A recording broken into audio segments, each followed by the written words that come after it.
everyone, this is Palak Vadaria from LG Institute of Engineering and Technology in Department of Electronics and Communication. Today we will discuss the subject that is Python programming, and our today's topic is logical, bitwise, membership and identity operators.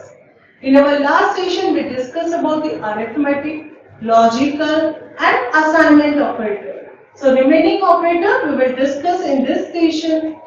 So let's start with the type of operators: arithmetic, comparison and assignment. Already we have discussed in our last session.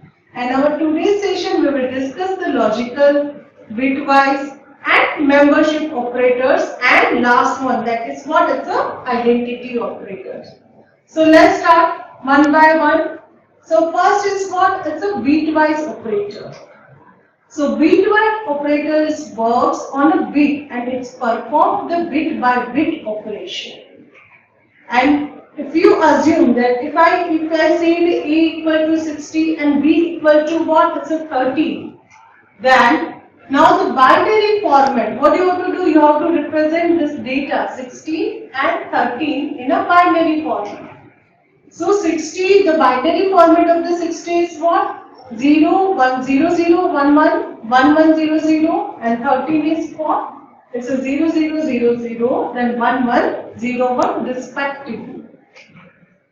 Now see this A and B that I have represented in a binary format. Now if I use the AND operation, then how we can perform the AND operation? If 0 and 1, if I perform the AND operation, answer is 0.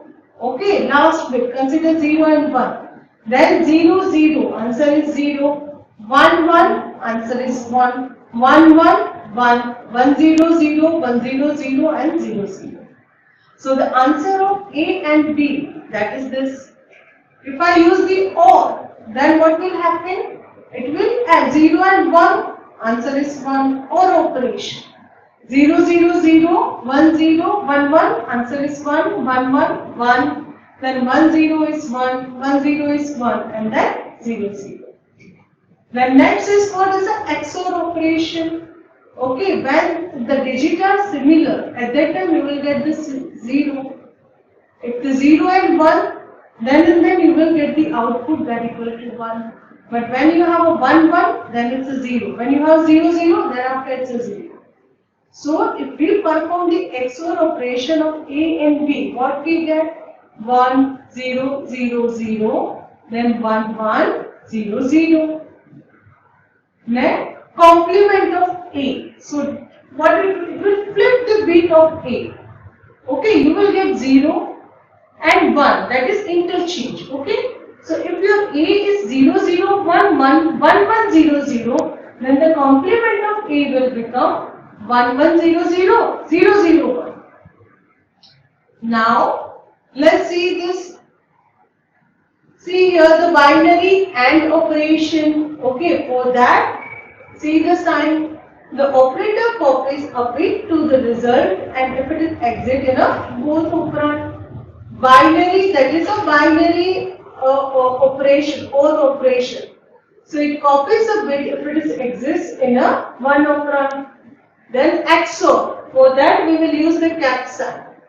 Then it copies the bit if it is a set of the one operand but not the both. Okay, that means if you have a 0 and 1, then you will get output that equal to 1, otherwise you will get 0.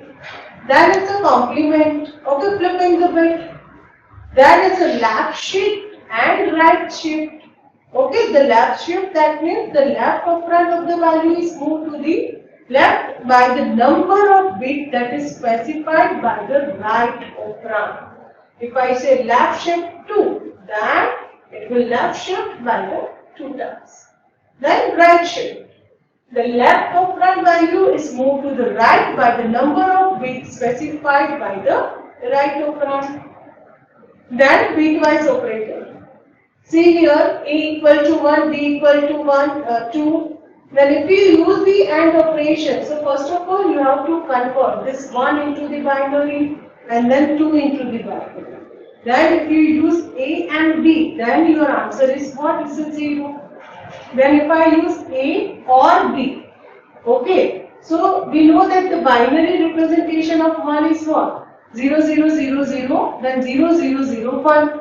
And 2 is what? It's a 0, 0, 0, 0, 0, 0, 1, 0. So when you add this 2 bit, then your answer is 3. That is in a digital. When complement of A, answer is what? It's a -2.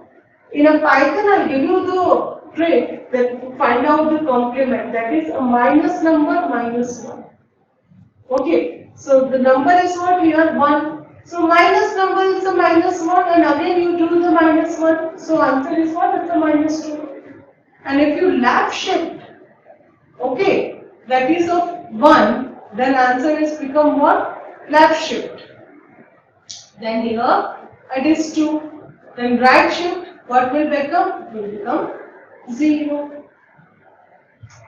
Now next we will discuss about the logical operators. See here the AND, logical AND gate.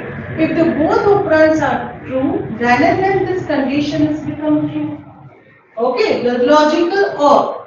If any of one operand is true, okay, then after this condition is become what? It's a true. And not, logical not. Okay, it's used to reverse the logic. If I use not true, then output is what? Is a false.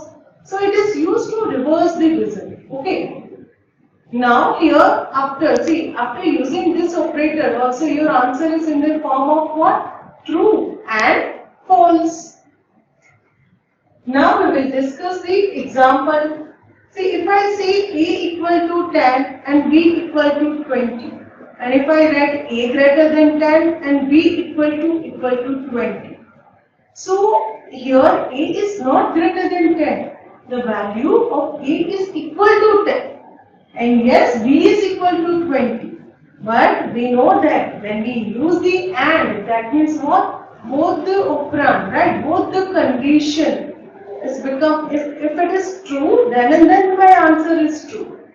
But here our one condition is false. That is what? A greater than 10. That condition is not true. So here, because of that condition, our answer is what? It's a false. Then if I write the same thing, but instead of AND, if I use the OR, that is A greater than 10, or we can say B is equal to 20. So here we know that our this A greater than 10 condition is not true. But B equal to 20 is true. So here what will happen? This will give you the answer is true. Because in a OR, what will happen? If any one condition is true, then your answer is become true. And here I am using not A greater than 10 or B greater than equal to 20. We know that the answer of A greater than 10 or B equal to 20 is true. But before that I use the not. So what will happen? It will flip the result. So answer become what? It's a false. Now last we will discuss the membership operators. That is in and not in. So what will happen in that will use to true if defines the variable in the specified sequence and false otherwise. Now it is used to check whether that element is present in that sequence or not. Not in, that means what? It evaluates to the true if does not find a variable in the specified sequence and false otherwise. Okay, reverse of in. Now let's see the example. If I write, see A equal to 10, 20, 30. What is this 10, 20, 30? Yes, it's a list because it is enclosed with what? Square bracket. And if I write A in 10 in a A, 10 is present in a list A. Yes, answer is true. And if I write 20 not in A, then 20 is present in the A. But here I use the operator not in. So it will give me the answer that equal to what? It's a false. Okay, and basically this is when we use the in operator, when we use any for loop. Okay, if I have to write down for I in A. So what will happen? It will take the different value that is present in a variable A. First value of I is become 10, then I is become 20, then I is become 30. Okay, you will get more idea when we discuss the whole loop. Right now you just understand that if the number is present in a that, then answer is become true, otherwise the answer is become false. Then identity operators, that is and is not. That evaluates the true if the variable of either side of the operator point to the same object and false otherwise. If it is the same, then yes, otherwise no. Is not, that means evaluates the false if the variable on the either side of the operator points the same object and true otherwise. Now let's discuss this. If I say A equal to 10, B equal to 10, then A is B is just like the equal to.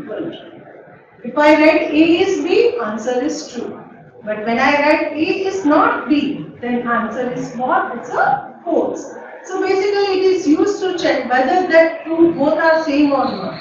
If I, instead of this 10 or 10, if I declare some list and then if I want to compare that list, then I can use this case and this.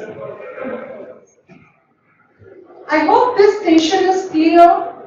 Now in the next session, we will discuss the programs that is related to these operators and then some string, tuple, dictionary like that. Okay, that we will discuss it later. So thank you.